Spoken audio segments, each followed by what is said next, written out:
Hey guys, this is Chris from Dev Coffee, and this is a brand new updated React video for 2017. So let's get into it.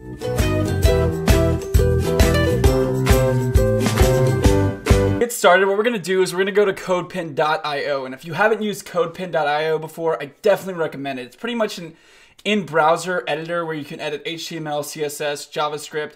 You can also look at other people's pins and share your own code. It's really, really helpful. I use it quite a bit. If you don't have an account, I definitely recommend to make one. We're going to start with making a new pin right here. So click on New Pin. And we're going to have to configure a couple things before we get started with React. So go to Settings. And this totally isn't necessary, but I want it to look a little bit nice. So if you put Normalize, it'll make it, give it more of a clean look rather than like vanilla CSS and HTML look. And then what we'll do is we'll go over here to JavaScript, and we need a preprocessor. We're going to be doing this whole tutorial in ES 2015. If you're not familiar with the syntax, it's not that much different, but we need something to preprocess that. Babel is probably the best way to do this. I really enjoy Babel. And now we need to load up two scripts. The first script we want to load up is the React script. And luckily, CodePen right here has a quick add. You can add something like Angular, Backbone, Bootstrap. But we're going to go down here and add React, then React DOM, and that's it. We're pretty much ready to start writing our React code. So hit save and close. And we'll go ahead and minimize this a little bit because we're not going to have to do CSS that much. And let's get started. What we're going to do is we're going to write our first component. React is component driven, so it's extremely important you guys understand the syntax. There's two different types of, well, it's kind of three different types of ways of making components. The first way I really want to cover is the class way, and this is the newer way of doing things. Again, ES 2015 is kind of the future, so we're going to do it that way. What we're going to start with is typing class, followed by the name of your class, which we'll call it Hello World. And right now, if I were to open this up, this would be a normal class, and that would be good, but we wanted to inherit the component attributes of React. To do this, you'll notice that we loaded those two scripts. One of the scripts we loaded is the React script, and we have access to this React object that has a ton of good features that will get us started with React. One of the properties on there is component. So let me type that correctly, component. If I do extends React.component, what this basically says is, hey, inherit all the traits of a component. Great. So now we have our first React component. So I thank you guys for watching and hope you, no, I'm kidding. I'm kidding. So now we actually want to see this live in action. One of the properties that gets inherited by this React.component is the render method. Now right here, I'm going to write a method. And so you write a method on a class if you're not familiar with that.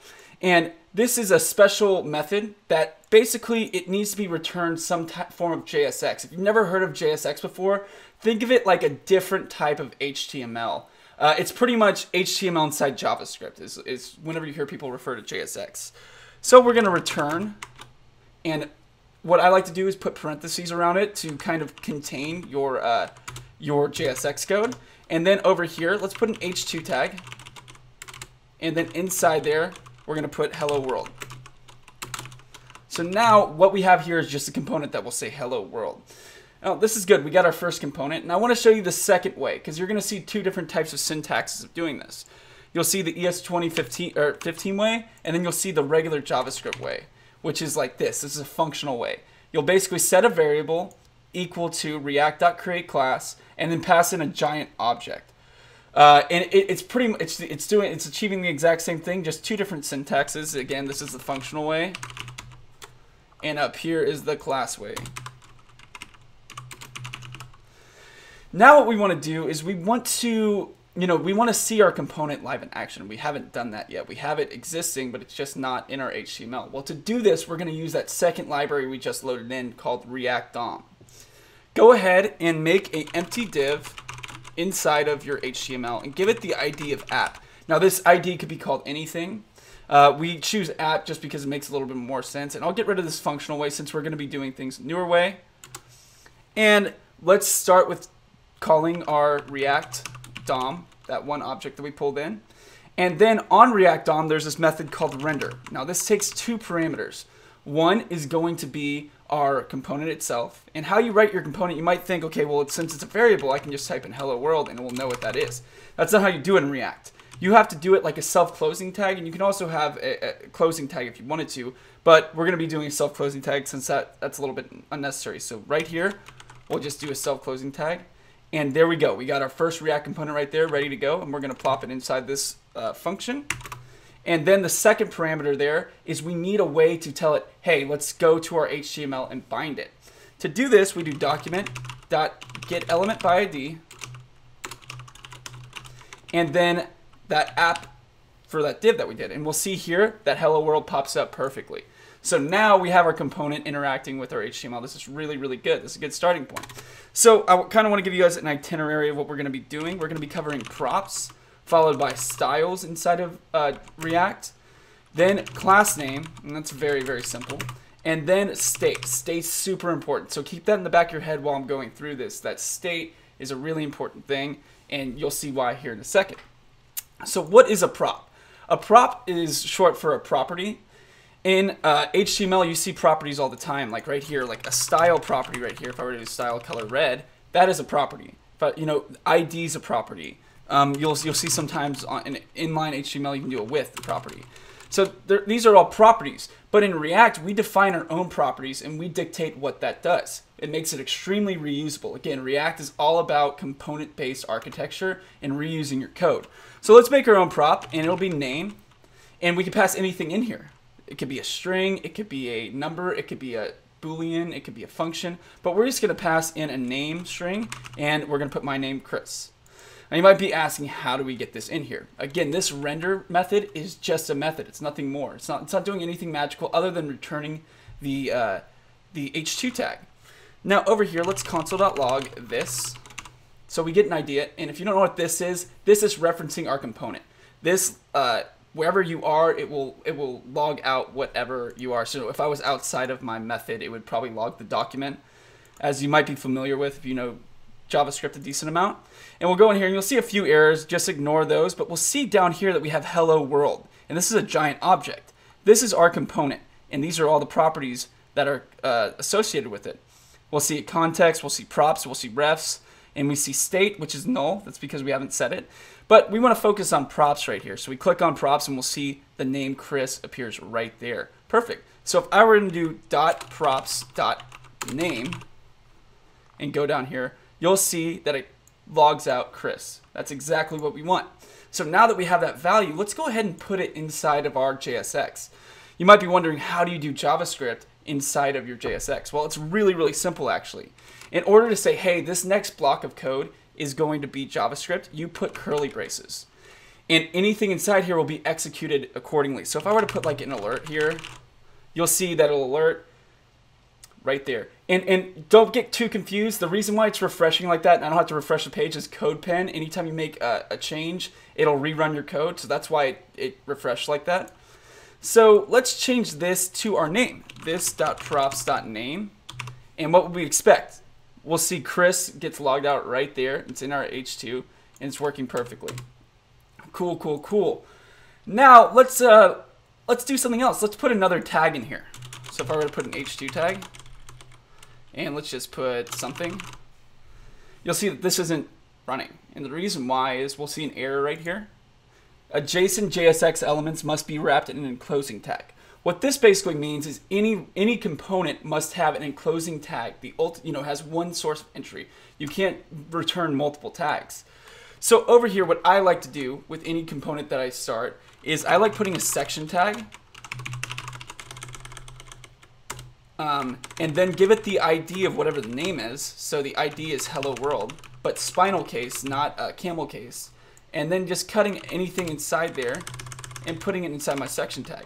Now the reason why I like to do this is whenever I was working with projects with multiple people and you're looking at a DOM of about like 30 different components, you want to instantly see, hey, that's your navbar component. Okay, that's your button component. That's, and you're instantly able to see that. It really, really helps me whenever I'm testing or debugging. That's a practice that I do. You don't necessarily have to make this a section tag. It'd be a div tag, it'd be anything, but that's just the convention that I like to follow. Cool. So now that we kind of covered props, we understand that I could pass anything into here. Let's move on to styles. Styles are a bit different than in HTML. So if I were to do a style in HTML, it would be something like this, color red, right? And that would be red. But you'll see here that it's throwing, it's not showing anything. That's because our style inside of JSX is expecting an object with different properties on it. So to get started, we're going to have to put our opening thing. This is going to be JavaScript. And then inside here, I'm going to pass an object. Now, you might get confused because there's going to be two curlies, but pretty much it's just an object inside of our style. And then here, let's do background red. There we go. You'll see that it's red right here. And let me space this out a little bit. And this is nothing more than just any normal CSS style in here, but there's going to be a few key differences. Let me show you the differences real quick. So there's two different properties, background and background color, right? If I were to write background color in CSS, it would be like this, but you'll see that there's an error. Because in an object, I can't do this dash. That's not allowed. So anything with a dash, anything with multiple words inside of it, we're going to go ahead and make it camel case. So now that'll be fine. And you'll also see, hey, in CSS, I would basically type this as red. I would never put quotations around it. Well, since it's a JavaScript object, I do have to put quotations around it. So if it was a hexadecimal color or an RGB color, I would have to put quotations around it. All right, that works pretty perfect. So let's do another style. If I were to do another style, I wouldn't cut it off with a semicolon. I would do a comma. And then let's do font size in here. And instead of doing let's say 64 pixels, I would do pixels inside of CSS. You don't do that. You basically just put the number 64. And there we go. You'll see that it got instant feedback. And here's another cool thing, guys. This is just JavaScript. So let's divide it by 2. So we'll half that amount, and there we go. It reacts accordingly. It's really cool. So you're gonna start to be able to do a ton of different mathematical equations, or pull background colors from your database and put them right into the object.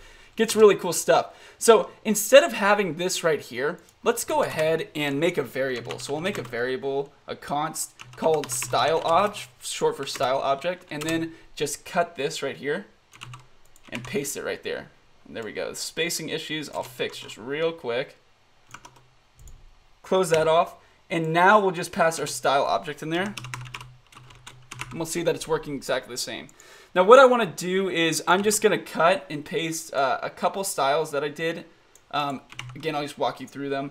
All it's just doing is it's just centering. I'm just doing a flexbox center, and then I'm just giving a 500 width to my section tag, and that's about it. That's why it looks a little bit more clean. I'll get rid of this something. Okay, perfect, guys. So this is looking really good.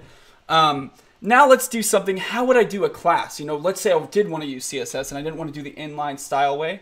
Well, how you would do this is you would type, well, traditionally you would type class and then let's say pink, you wanted to make this color pink. You'll see if I go over here, and let me just go to a new line. If I were to do dot pink and then color pink, this should work. It's 100% valid CSS, and for all intents and purposes, it should. But again, this is JSX. This class keyword is a reserved keyword. So in order to kind of distinguish between the two, you have to put class name in camel case, and you'll see right here, it should turn pink. Cool, cool, cool. We got that working.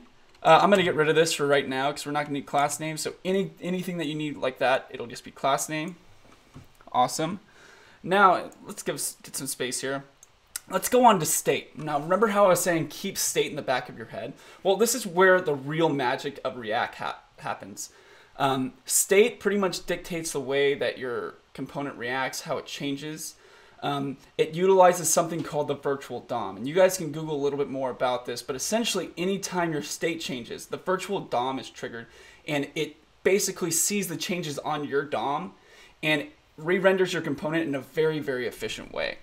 Let's start with writing our first state object. So we'll go over here, and in every class in JavaScript, there's a constructor. So we're gonna write our constructor method. And inside this constructor method, it's different than a traditional constructor because the React component will basically pass in your props, and you have to pass those props down to the rest of your component. So you would just do a super props. Every single time you use a constructor, you'll have to do this in React, so just keep this syntax in your head. And then what we can do now is define our state. And how are we gonna do that? We're gonna reference our component, this, and then we're gonna type state. and then we're gonna set it to an object. Now let's do this. Let's give it a color of hot pink. Real manly color right there. And now we have this state object, so let's console.log this.state and see what comes out in our console. There we go. And we'll see here that we have our hot pink right there. So if I were to do dot color, that's hot pink. And let's get that to display. And we'll replace the name right here and just do color. Get rid of that console.log. And you'll see that hot pink's right there. Cool, but that's pretty much doing the same things as props. What's different between state? Well, I'll show you. Let's go ahead and make a toggle color method. Now this is a method that I'm making. You can name this anything you want. Anytime you want to do a method in a class, you would just do this syntax. And over here, I want to change my state. And to change my state, I have to access the setState method and pass in an object. That setState method exists on the component. So I'm going to do this.setState, and again, it's a method, and I'll pass in the object. Now I want to target the property that I want to change, which will be color. And let's change the color to yellow. Okay, cool. That should be working. And now events inside of React is pretty much the same as HTML, just for a small difference. Instead of on click would be like how it is in HTML, it's camel case inside of React. So let's reference that toggle color. So we're gonna do this dot toggle color. And this looks like it should work. And again, whenever we're passing in any function, we never invoke it like this because this code will actually get executed. What we have to do is just pass in the function as is. So if I'm going to be clicking on this and you guys see, like you can hear me clicking, this is not working at all. It's not changing this to yellow, and it should be changed to yellow. So let's go see what's going on here. We'll see that this says cannot read property set state of undefined. What does that mean exactly? Well, pretty much that's saying, hey, set state doesn't exist on this. And let's console.log this in our toggle to kind of debug this. And we'll see here that if I click here, it'll say undefined. So this is undefined. The reason why this is and how we fix this is we need to pass the reference to this to our function. And it's very simple how you do that. You're going to be using bind quite a bit. So do dot bind this. And what bind does is, again, like I said, it needs some reference to your component and you're just passing it to your function. So now if I click this, you'll see that it changes to yellow. Now so you just ran your first function. Let's do something where we can see a little bit more feedback and kind of the speed. So let's do if this state color is equal to, what was our color that we chose? Was it red or hot pink? Yeah, real manly colors here. We'll cut this. We're basically going to change the state to yellow if it's equal to hot pink. And indent that. Else, what we're going to do is we're going to do, we'll change it back to hot pink. Cool. So as I click on this, we'll see that it switches back and forth from yellow to hot pink, yellow to hot pink. That's cool, but let's have it do something else. Instead of passing in our own string here, let's pass in our state, the color. And we'll see here, it'll initialize to hot pink. And as I click on it, we'll see that it changes colors. Now it's bound to two different things, and you can see the speed. It's utilizing the virtual DOM, and it's extremely, extremely efficient. Let me show you that concept. I don't know if you guys have ever heard of it, two-way data binding. It's very, very common in things like React and Angular and Ember. So we'll go over here and we'll make an input and we'll give it a value of this.state.color. So we're passing in that value, and this should be hot pink. And we'll see if I type anything, my input's not changing. I don't know if you guys can hear that. I'm typing stuff and it's not changing. The reason why is the state can only be changed through the setState function. So what we have to do is we have to write a function called onChange, or an event onChange. And then we need to declare it somewhere. So let's call it change color in here. And what this will do is this is just going to this.setState, and it's going to be a method. you're going to be using the set state method quite a bit, so get a little bit used to it. And over here, we're going to pass in color, and we're going to want to change the color to something. Now, we're going to want to change it to whatever the next, whatever key we typed in, plus, what's inside the value. So to do this, we're going to do this.changeColor. So we want to target that, and we're going to want to bind it to this, as you do with pretty much every single method that you put in line. And then we're going to want to target the value that the input has. To get this value is we're going to get the event object. Every single event that's fired off basically passes the event object, and we can get the value by doing event.target.value. So now as we change this, you'll see that it now is two-way data bound to anything that is referencing this.state.color. And you'll see as I cleared the input, the color went away. Watch this. If I were to use something like red, blue, green, because that style object is bound to this, it's going to change reactively. It's really cool stuff. So guys, the last thing I want to show you is kind of looping through an array and having the state react to it. And I'll also show you one of the lifecycle methods. I'll pretty much explain more about lifecycle methods in a later video, but you'll kind of get the gist of it from this. So I have an array over here on my other screen that I'm going to copy.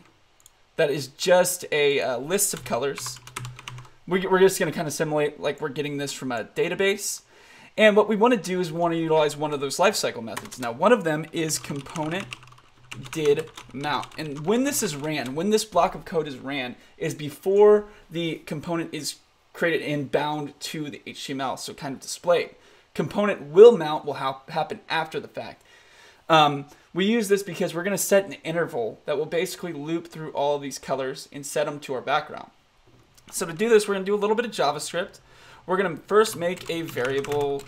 It won't be a constant because, again, constants can't change. We'll do let color POS for position and set it equal to 0 because it's going to be the first thing in the array, which should be red. Then what we're going to do is we're going to do a set interval. And set interval takes two parameters. One is a method, or function rather, and then a time period, which we'll put 700 milliseconds. Then we need to check, hey, is the color position inside of, past the length of the array? To do this, we're going to do if color array dot length -1, because again, it's an index, it's -1, is greater than color position. Then what we're going to do is set the state to the color, and then that position inside the color array. Color position. And then we're going to want to increment it once before it runs again. Else what we're going to do is we're going to want to pretty much do the exact same thing, except we're going to want to reset the color position. So to do that, we're just going to do color position is equal to 0. And this should loop through all the colors now. We'll see here. We got red, we got blue, we got green, orange, purple, and so on. You'll see that this is working in a reactive fashion, that our input here and our lettering right here is changing as well as the background. Thank you so much for watching, guys. I hope you guys kind of got a grasp for how React works and a basic understanding of it. Now, in future videos, I've got a 3-part series coming out, and this time I will finish this one. I can make that promise to you that we're going to be creating a puppy shop. It'll have things like image upload and upvote system, and it'll be a great chance for you to see multiple components working together and really see the power of React in action. If you guys like it down below, subscribe, comment, and everything. But until next time, guys, I'm Chris Pena from Dev Coffee, and I like coffee. NY Factory.